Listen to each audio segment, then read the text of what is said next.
Panginoon, sa iyong biyaya kami nananalig, gabayan mo ang aming pamilya sa bawat hakbang ng buhay. Bigyan mo kami ng lakas at liwanag upang patuloy kaming magalak sa iyong pag-ibig.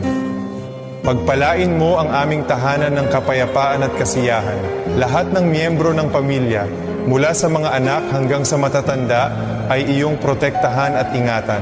Naway lagi kaming magbuklod ng mahigpit sa iyong awa at grasya.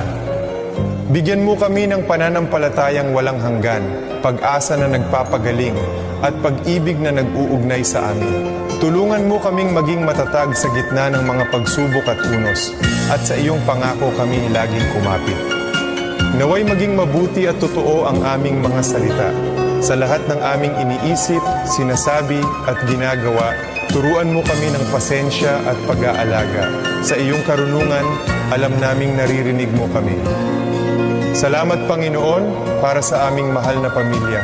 Salamat sa iyong presensya na laging kasama namin. Gabayan mo kami, yakapin at pag-isahin upang sa iyong mga kamay ay matatagpuan namin ang aming kaluluwa.